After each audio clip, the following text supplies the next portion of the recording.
सब। I hope आप सब अच्छे होंगे।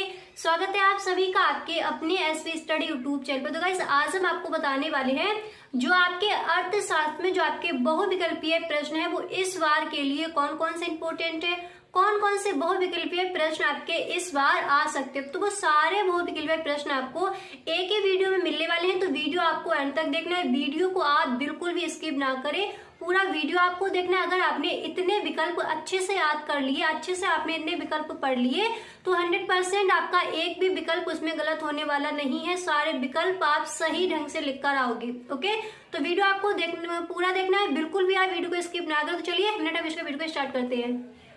तो यहाँ पर देखिए जो सबसे पहला प्रश्न है वो मैंने यहाँ पर लिया है कि उपभोक्ता का उद्देश्य अपने को अधिकतम करना है।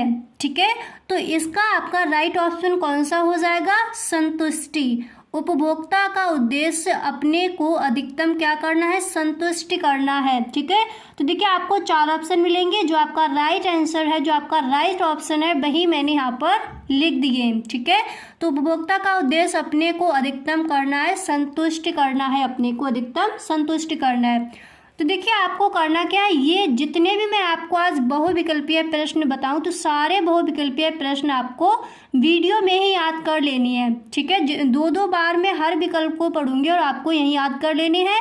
और जब आप अपना बोर्ड एग्जाम देने जाओगे तो एक बार सारे बहुविकल्पीय प्रश्न आप रिवाइज कर लोगे, उसके बाद आपको अपना बोर्ड एग्जाम देने जाना है। ठीक है, तो देखिए जितने भी आज मैं आपको बहुविकल्पीय प्रश्न बताने वाली हूँ तो सारे बहुविकल्पीय प्रश्न आपको क्या करना है, अपनी कॉपी पर नोट कर लेनी है। ओके, और जब आप अपना बोर्ड एग्जाम देने जाओ तो फिर आप एक बार रिवाइज कर लो। और जितने भी मैंने आपको अतिलघु उत्तरीय प्रश्न, लघु उत्तरीय प्रश्न और दीर्घ उत्तरीय प्रश्न जो भी मैंने आपको बताए हैं, जो आपने अपना नोट्स बनाया है, तो उसको आप क्या करोगे, मान लीजिए आपका अगर कल पेपर है तो आपको क्या करना है, जैसे आपका कल पेपर है तो आज की नाइट आपको सारा अपना रिवाइज करना है, लिख लिख कर सारे आंसर आपको देख लेनी है।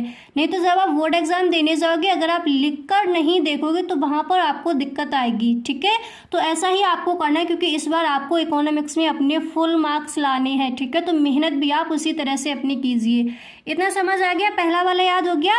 अब इसके बाद देखिए जो आपका नेक्स्ट है वो यहाँ पर दिया गया कि निम्नलिखित में से एक टिकाऊ वस्तु उपभोक्ता वस्तु नहीं है। तो आपको पता है जो भोजन है वो आपकी टिकाऊ वस्तु नहीं है। ठीक है, निम्नलिखित में से एक टिकाऊ वस्तु उपभोक्ता वस्तु नहीं, तो क्या नहीं है? भोजन। जो ये वाला आपका ऑप्शन है वही आपको चूज करके लिखना है। क्लियर हो गया। अब इसके बाद देखिए जो आपका नेक्स्ट है वो मैंने यहाँ पर लिया है कि निम्नलिखित में से कौन सा पूर्ण प्रतियोगिता का लक्षण नहीं है। ठीक है, निम्नलिखित में से कौन सा पूर्ण प्रतियोगिता का लक्षण नहीं, तो कौन सा नहीं है? कीमत विभेद। ठीक है, जो आपके देखिए राइट आंसर है वही मैंने यहाँ पर लिख दिया। ठीक है, 4 ऑप्शन मैंने यहाँ पर आपको नहीं बताए हैं, तो आपको याद कर लेनी है एकदम। कीमत विभेद, निम्नलिखित में से कौन सा पूर्ण प्रतियोगिता का लक्षण नहीं है? कीमत विभेद। ओके, अब इसके बाद देखिए जो आपका अगला प्रश्न है वो मैंने यहाँ पर लिया कि एक देश में केंद्रीय बैंक होते हैं, तो कितने होते हैं? एक। आपको ऑप्शन दे दिए जाएंगे 1, 2, 3 या फिर 1, 2 या फिर इनमें से कोई नहीं। इस तरह से आपके ऑप्शन बनेंगे तो आपको चूज करना है 1। ठीक है, समझ आ गया इतना। अब इसके बाद देखिए जो आपका नेक्स्ट प्रश्न है वो मैंने यहाँ पर लिया है कि चाय की कीमत में वृद्धि से चीनी की मांग में होगी, तो चीनी की मांग में क्या होगी? कमी होगी। ओके, चाय की कीमत में वृद्धि से चीनी की मांग में कमी होगी। अब इसके बाद देखिए जो आपका नेक्स्ट प्रश्न है वो मैंने यहाँ पर लिया है कि निम्नलिखित में से कौन प्रत्यक्ष कर है। ओके, यहीं पर सारे विकल्प आपको याद करने हैं। इस तरह से आप वीडियो को ध्यान से देखिए। निम्नलिखित में से कौन प्रत्यक्ष कर है, तो प्रत्यक्ष कर क्या हो जाएगा? आयकर। ओके, याद हो गया। ऑप्शन आपको 4 दिए जाएंगे, राइट आंसर कौन सा हो जाएगा? आयकर। निम्नलिखित में से कौन प्रत्यक्ष कर है? आयकर। इसके बाद देखिए जो आपका नेक्स्ट विकल्प है वो मैंने यहाँ पर लिया है कि कुल संप्राप्ति है, तो कुल संप्राप्ति क्या है? P × Q। ओके, अब इसके बाद देखिए जो आपका नेक्स्ट विकल्प है वो मैंने यहाँ पर रखा है। देखिए जितने भी आपके इंपोर्टेंट विकल्प है वही मैंने यहाँ पर बताए हैं। ओके, तो देखिए जो आपका नेक्स्ट विकल्प है वो यहाँ पर दिया गया कि केंद्रीय बैंक की नीति कहलाती है। तो केंद्रीय बैंक की नीति क्या कहलाएगी? मौद्रिक नीति। ये तो आपको एकदम से याद भी हो गया होगा, कई बार मैंने बताया कि केंद्रीय बैंक की नीति मौद्रिक नीति कहलाती है। जब मैंने आपको लघु उत्तरीय प्रश्न पढ़ाए थे तो वहां पर भी मैंने आपको बताया था, जब आंसर आपको दिया था तो वहां पर आंसर में ये लिखकर भी आया था कि केंद्रीय बैंक की नीति एक मौद्रिक नीति कहलाती है। इतना समझ आ गया? अब इसके बाद देखिए जो आपका नेक्स्ट विकल्प है वो मैंने यहाँ पर लिखा है कि आगत प्राप्त करने के लिए फर्म द्वारा किया जाने वाला व्यय कहलाता है।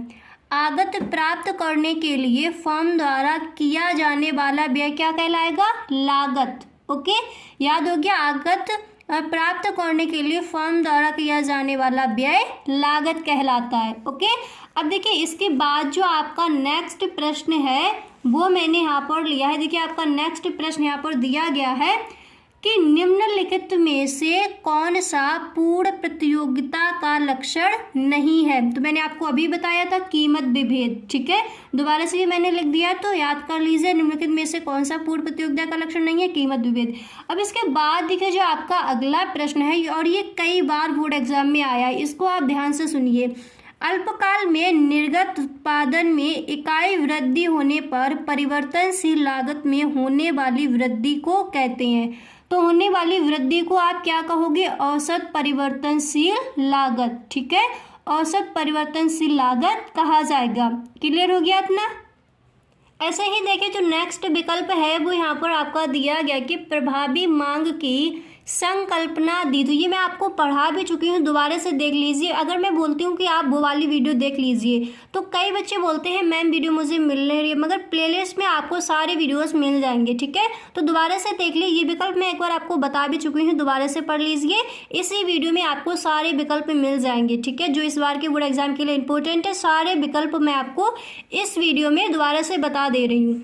तो प्रभावी मांग की संकल्पना किसने दी थी? कीन्स ने। जो आपके अर्थशास्त्री हैं कीन्स, उन्होंने प्रभावी मांग की संकल्पना दी थी। वीडियो आपको ऐसे देखना है कि पूरे जितने भी आज मैं आपको बहुविकल्पीय प्रश्न बताऊं सारे प्रश्न आपको अच्छे से याद हो जाएं। ओके, इसके बाद देखिए जो नेक्स्ट है कि निम्नलिखित में से कौन सी समष्टि अर्थशास्त्र की विषय वस्तु है? तो समष्टि अर्थशास्त्र की विषय वस्तु क्या हो जाएगी? राष्ट्रीय आय। आपको भी पता है कि समष्टि अर्थशास्त्र के अंतर राष्ट्रीय आय का अध्ययन किया जाता है। एक व्यक्तिगत आय का अध्ययन समष्टि अर्थशास्त्र के अंतर्गत नहीं, व्यष्टि अर्थशास्त्र के अंतर्गत करती है। ओके, अब इसके बाद देखिए जो नेक्स्ट है कि समष्टि अर्थशास्त्र के अभ्युदय का श्रेय जाता है। तो किसे जाता है? कीन्स को। जो आपके अर्थशास्त्री है कीन्स, उन्हीं को जाता है समष्टि अर्थशास्त्र के अभ्युदय का श्रेय। ओके, अब देखिए इसके बाद देखिए जो आपका अगला प्रश्न है वो मैंने यहाँ पर लिया है। देखिए आपका जो अगला प्रश्न है वो दिया गया है कि मुद्रा की मांग तथा ब्याज दर में संबंध होता है। तो कैसा होता है? विपरीत। ठीक है, अब इसके बाद देखिए जो आपका नेक्स्ट प्रश्न है कि विदेशी व्यापार में घाटा होता है जब। तो विदेशी व्यापार में कब घाटा होगा? जब निर्यात आयात से कम होता है। ओके, आपको ध्यान रखना है कि विदेशी व्यापार में घाटा कब होगा? जब निर्यात आयात से कम होता है। आपको ऑप्शन इस तरह के दिए जाएंगे, आप कंफ्यूज हो जाओगे कि आयात निर्यात से कम होता है। तो आपको ध्यान रखना है कि निर्यात आयात से कम होता है तब विदेशी व्यापार में घाटा लगता है। अब इसके बाद देखिए जो नेक्स्ट विकल्प है कि नकद कोष अनुपात का निर्धारण किया जाता है। तो किसके द्वारा किया जाता है? केंद्रीय बैंक द्वारा। ओके, अब इसके बाद देखिए जो आपका नेक्स्ट है वो मैंने यहाँ पर लिया कि केंद्रीय बैंक की नीति कहलाती, मैं आपको बता चुकी हूँ मौद्रिक नीति कहलाती है। ये कई बार पूछा गया है। ठीक है, तो जितने भी इंपॉर्टेंट बहुविकल्पीय प्रश्न मैंने लिखे सारे मैंने ये दोबारा लिखा है कि केंद्रीय बैंक की नीति मौद्रिक नीति कहलाती है। याद हो गया? अब इसके बाद देखिए जो आपका नेक्स्ट है वो यहाँ पर दिया गया कि दीर्घ काल में उत्पादन के कितने साधन स्थिर होते हैं। ठीक है, तो ऑप्शन आपको इस तरह से दे दिए जाएंगे, आपको लिखना है कोई नहीं। ये आपको ऑप्शन चूज करके लिख कर आना है। इतना क्लियर हो गया? इसके बाद जो आपका नेक्स्ट है वो मैंने यहाँ पर लिया है। देखिए आपका नेक्स्ट दिया गया कि निम्नलिखित में से किसे पूंजीगत वस्तुओं में सम्मिलित किया जाता है। तो किसे किया जाता है? उपकरण को।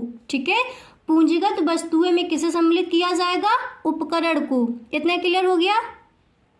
अब इसके बाद देखिए जो आपका नेक्स्ट है वो मैंने यहाँ पर लिया कि विलासिता की वस्तुओं की मांग की कीमत लोच होती है। तो कैसी होती है? इकाई से अधिक। ठीक है, विलासिता की वस्तुओं की कीमत लोच होती है इकाई से अधिक। याद हो गया। अब देखिए जो आपका नेक्स्ट है कि कुल परिवर्ती लागत बराबर है। तो कौन सा ऑप्शन आपको चूज करना है?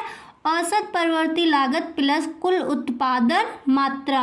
ओके, फिर नेक्स्ट है कि बाजार संतुलन है। तो बाजार संतुलन क्या है? ये वाला आपको चूज करके लिखकर आना है कि बाजार मांग बराबर बाजार पूर्ति। ओके, बाजार संतुलन है, बाजार मांग बराबर बाजार पूर्ति। अब इसके बाद देखिए जो नेक्स्ट है कि विश्वव्यापी मंदी किस वर्ष में प्रारंभ हुई थी? तो 1929 में। ठीक है, ऑप्शन आपको मिलेंगे 1930 में, 1931 में, 1932 में। तो आपको ये वाला चूज करके आना कि 1929 में। ओके, अब इसके बाद देखिए जो आपका नेक्स्ट प्रश्न है कि निम्नलिखित में से कौन सा एक समष्टि अर्थशास्त्र का विषय नहीं है? तो कौन सा नहीं है? मांग का नियम। ओके, अब देखिए इसके बाद जो आपका नेक्स्ट प्रश्न है कि समष्टि अर्थशास्त्र के प्रवर्तक कौन थे? तो आपको पता है समष्टि अर्थशास्त्र के प्रवर्तक कौन है? जे.एम. कीन्स। अभी मैंने आपको पीछे बताया था, ठीक है, कि समष्टि अर्थशास्त्र का अभ्युदय का श्रेय किसको जाता है? कीन्स को जाता है। तो समष्टि अर्थशास्त्र के प्रवर्तक कौन है?